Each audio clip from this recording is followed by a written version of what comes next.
Hi friends, once again welcome to this electronics lecture series. This is Ashok Zado welcomes you. We have been studying power semiconductor devices. In last lecture, we have studied a power MOSFET. Today, we will study a new power semiconductor device, that is IGBT, insulated gate bipolar transistor. I told you that invention of this IGBT is important milestone in the development of power electronics. So let us move on to that. Power semiconductor device IGBT, insulated gate bipolar transistor, and this is the image of IGBT. It has a three terminal collector, emitter and the base, and this is the symbol of IGBT, which is very much similar to that of BGT. Only thing is that here it is a parallel plate that indicates that this gate is isolated from the body of this transistor. With insulated gate bipolar transistor.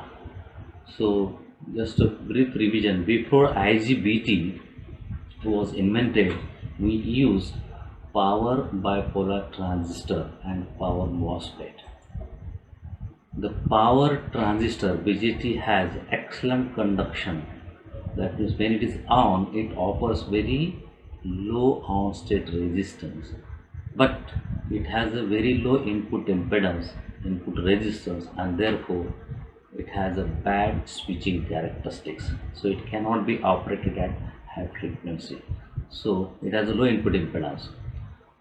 In case of power MOSFET, it has a good switching performance. With power MOSFET, you get a very large input impedance, and therefore it can be operated at very high frequency, high switching performance. So power MOSFET has a high switching performance, but it has low on-state resistance as compared to the BGT. So we want a device which should have goodness of both, that is power MOSFET and power BGT. So actually IGBT is nothing but a power transistor having MOSFET like input characteristics, right? So let us consider its features. IGBT has best of MOSFET and BJT. It has high input resistance like MOSFET, and which gives the good switching speed. So here we get the goodness of MOSFET, and it has a very low onset resistance like power bipolar transistor. So because of low onset resistance, low voltage is developed across the device when it is conducting, and that's why there is a very low wastage of heating. So not much power is lost in the device, right? And again it has a three terminals like transistor, collector, emitter and gate. Let us consider its construction of IGBT. This is the typical construction which offers us very low output resistance. See that it has a three main terminal, collector, emitter and gate. These are the three terminal, and actually it is a drawn in inverted form, but I have taken this image from our recommended textbook, so that's why it looks like this. Okay, so from collector to emitter we have P region, heavily doped P region, then lightly doped N region, heavily doped P region and two N regions. So as you go from collector to emitter, it is a P, N, P and two N regions. Okay, this dark region indicates that it is a metallization, metallic coating, right? Here and here, perfect contact, that is called metallization. And look here, this is a metallization, and emitter is connected to this N region and P region, and on both sides we have SiO2 layer. This shaded region indicates oxide coating, which is the best insulator, and this metallization and this oxide coating and this conductor forms a capacitor. So we have part of the gate here and part of the gate here, and these two metallizations are connected together, and that is nothing but our gate. So normally we connect positive voltage to the collector with respect to emitter. The job of emitter is to work as a source of electrons. So if electron has to come from emitter to collector, this is the way or some other way. Let us consider that. Now when collector is positive and emitter is negative, see that from positive this PN region is forward bias, this NP, that means junction J2 is a reverse bias, and as there is a reverse bias junction, there cannot be direct current through this transistor. And see that this P region from this SiO2 to this SiO2 layer, again there are no normally there are no electrons, and therefore there is no current. But the things changes when we apply certain positive voltage to gate.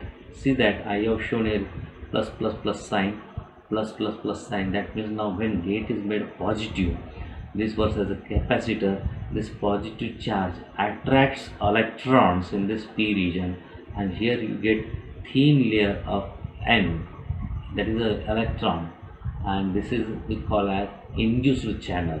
When we apply positive voltage to gate, we get here thin layer of electrons, here also thin layer of electrons.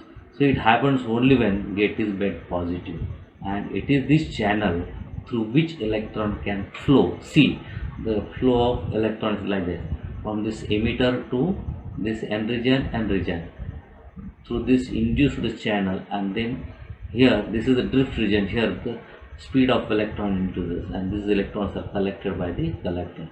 So we have two ways like this, from this emitter to N through channel to collector, this one way, and from this emitter to N region through this channel and this collector, both.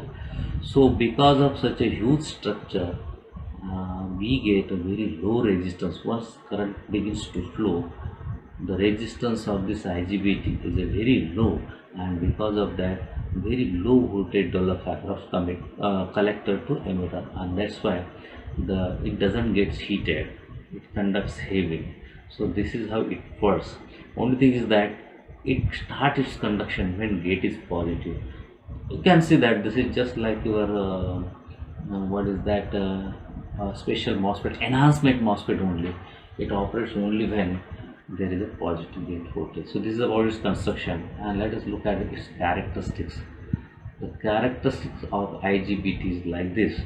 So we draw collector current versus collector voltage, and we draw the characteristics for a fixed gate voltage. Now when gate voltage is a minimum positive, then there is no collector current, but it begins with certain positive. See that here we have four characters. This is for VG1, that means gate voltage 1, gate voltage 2, gate voltage 3, gate voltage 4. As you can see that the VG4, gate voltage 4 is greater than gate voltage 3 is greater than gate voltage 2 is greater than gate voltage 1. So for lower gate voltage, you see here the initially collector current increases, then it becomes saturated and it remains constant. It is independent of the collector voltage, and this is flat like this. So because the gate voltage is constant. Now if you increase this gate current to the gate voltage to the higher value, in that case you see collector current increases and then it becomes saturated and it remains like this.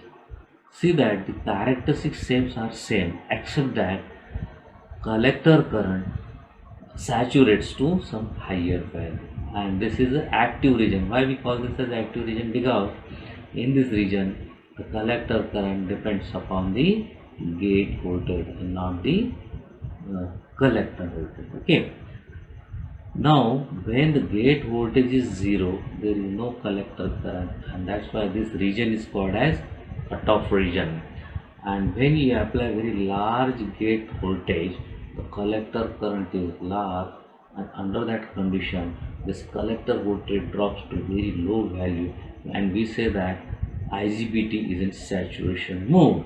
Saturation means it conducts heavily, its outlet resistance is very low, and voltage across the VC, that collector, is very low.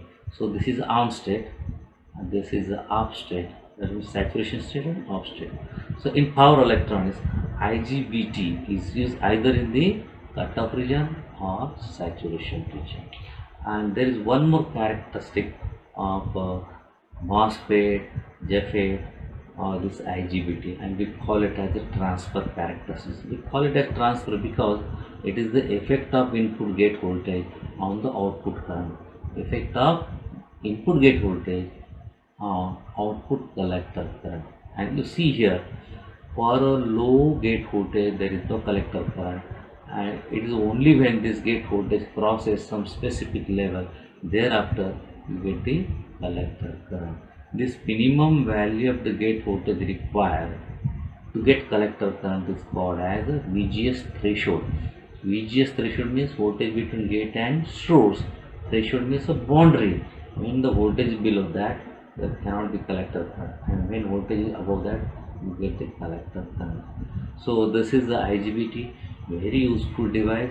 It can be operated at very high frequency. It can conduct large current, and yet it doesn't dissipate much heat. So that is the beauty of IGBT. So friends, this is last power semiconductor device as per your syllabus. You watch all the videos in sequence so that you'll get better understanding of all power semiconductor devices. Let us stop here. Love you all. Bye.